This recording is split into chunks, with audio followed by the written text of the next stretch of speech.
지금 이 시각 여러분이 주목하는 뉴스 만나보겠습니다. 첫 번째 키워드입니다. 파리올림픽 사격 10m 공기권총에서 은메달을 딴 김혜지 선수가 기자회견 도중 갑자기 쓰러지는 상황이 발생했습니다. 김 선수는 다행히 안정을 되찾고 치료를 받고 있는데요. 올림픽 기간 피로 누적 등이 원인으로 추정되고 있습니다. 엄승현 기자입니다. 김혜지 선수가 쓰러진 건 9일 오전 11시쯤. 김 선수는 이날 전북 특별자치도 종합사격장에서 환영식과 기자회견을 진행 중에 있었습니다. 자리에서 메달 획득 소감과 사격의 대중화 등을 언급하던 김 선수는 갑자기 쓰러졌습니다. 자리에 있던 관계자들은 김 선수에 대한 구급 조치와 함께 119에 신고했으며 다행히 김 선수는 곧바로 의식을 회복해 병원으로 옮겨졌습니다.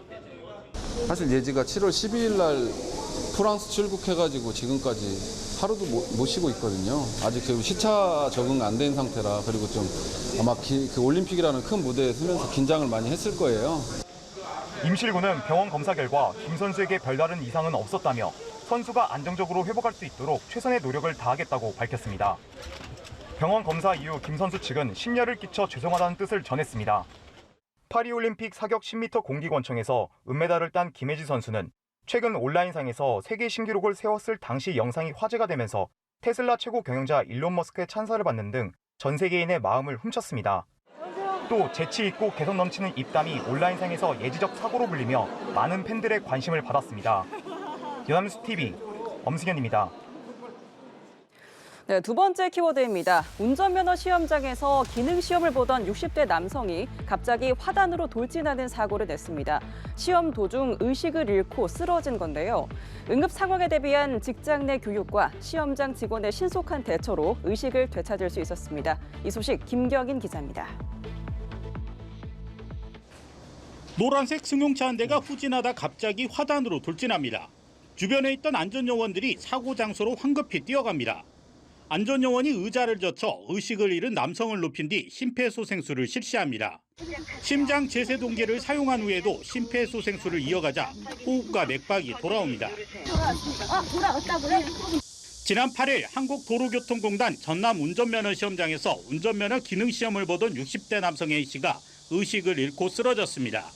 한달음에 뛰어간 안전요원 52살 황현철 씨는 지체 없이 심폐소생술을 했고 A씨는 119 구급대원이 도착하기 전 의식을 되찾았습니다. 의식이 없으시니까 뭐 어떻게 해야 되겠다가 아니라 그냥 바로 제가 알고 있던 거 그대로 조치하게 됐습니다. 당연히 저 아니어도 다른 분이 계셨으면 또 했을 거라고 생각해요.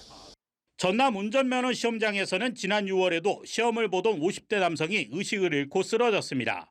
당시에도 시험 감독관이 신속한 응급조치로 수험생의 골든타임을 지켰습니다. 한국도로교통공단 직원들은 매월 직장 교육을 통해서 응급환자 발생에 대한 교육을 실시하고 있습니다. 그 덕분에 이번 응급환자 발생 시 신속하게 조치가 돼서 환자를 살릴 수 있었던 것 같습니다. 응급 상황에 대비한 직장 내 교육과 직원들의 발빠른 대처가 또 소중한 생명을 살렸습니다. 연합뉴스 TV 김경인입니다. 네, 세 번째 키워드입니다. 지난 1일 인천 서구 아파트에서 일어난 지하주차장 전기차 화재 당시 스프링클러가 작동하지 않은 것으로 확인됐습니다. 소방당국이 조사를 해보니 당시 관리사무소 야간 근무자가 스프링클러와 연결된 밸브를 인위적으로 잠근 것으로 드러났습니다. 보도에 최진경 기자입니다. 지난 1일 오전 6시 15분 인천 서구 한 아파트에서 불이 났다는 신고가 119에 접수됩니다. 신고자는 지하 1층 주차장에서 불이 너무 크게 났다며 다급하게 소리쳤고 당시 상황실 근무자는 혹시 전기차냐고 물었다가 맞다는 답변을 듣자 사람들 좀 대피시켜달라고 한 뒤 출동 지령을 내립니다. 첫 신고 후 3시간여 동안 소방에 걸려온 전화는 모두 220건. 불안에 떨어야 했던 주민들은 집 밖으로 대피해야 할지 아니면 계속 집 안에 머물러야 할지를 묻기도 했습니다. 그 사이 검은 연기는 아파트 단지를 덮었고 대피와 구조가 이어졌습니다. 전기차에서 시작된 불로 차량 140여 대가 타거나 그을렸고 지하 전기 설비와 배관이 녹아 정전과 단수까지 발생했습니다.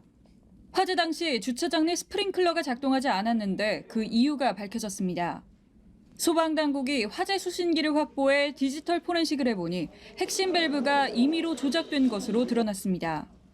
준비 작동식 밸브에 설치된 클래퍼를 열어주는 핵심 밸브인 솔레노이드 밸브가 작동하지 않은 겁니다. 오전 6시 9분쯤 수신기로 화재 신호가 전달됐는데 이 밸브와 연동된 정지 버튼을 방제실에서 누른 기록이 나왔습니다. 화재 경보음에 당시 근무자 등 누군가 밸브를 잠그는 버튼을 방제실에서 누른 것으로 추정됩니다. 정지 버튼을 누르면 화재 신호가 정상 수신돼도 스프링클러가 작동하지 않게 됩니다. 외부 전문가들 역시 지하 2층 수조의 소화용수가 90% 이상 채워져 있는 점 등을 고려할 때 스프링클러가 작동하지 않은 것으로 볼 수 있다고 의견을 냈습니다. 소방당국은 아파트 관계자 진술 등을 추가로 확보해 관련법 위반 사항을 조치할 방침입니다. 연합뉴스TV 최진경입니다. 요즘 거리에 나가보면 마스크를 쓴 사람들이 눈에 띄게 늘었습니다. 폭염 속 냉방병이나 여름 감기에 걸린 사람들이 많은데요. 끝난 줄만 알았던 코로나19 확진자도 다시 늘고 있어 정부도 예의주시하고 있습니다. 증상이 경미하더라도 위생 관리에 주의를 기울이셔야겠습니다. 임광빈 기자입니다. 양산으로 햇볕을 가리고 연신 부채질을 해봐도 식지 않는 열기. 한낮 체감 온도가 35도를 웃돌고 있지만 거리에는 마스크를 쓴 사람들이 늘었습니다. 덥긴 해도 지금 코로나 확진자도 많고 감기 환자가 너무 많아가지고 지금 마스크를 안 쓸 수가 없더라고요. 저도 감기 걸려가지고 지금 마스크를 쓰고 있고 더워도 어쩔 수 없이 쓰고 있어요. 시내 중심 약국에서는 코로나 자가검진 키트를 채워놓기 무섭게 팔려나갑니다. 실내 근무가 많은 직장인들은 신경이 더 쓰일 수밖에 없습니다. 키트 같은 경우에는 한 2~3배 늘었다고 보시면 되시고요. 마스크도 예전보다는 훨씬 많이 찾으세요. 주로 근처 회사 다니시는 분들이 많이 오세요. 지난 2월 이후 지속적으로 감소해온 코로나19 입원 환자가 여름 시작과 함께 급증하면서 최근 4주간 6배 가까운 규모로 늘었습니다.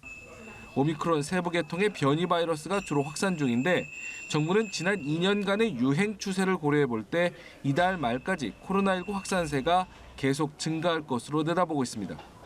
증상이 경미하시더라도 혹시 내가 다른 감염병을 가질 수 있다는 가능성을 항상 염두에 두시고 위생 관리에 좀 주의를 기울이셔야 되겠습니다.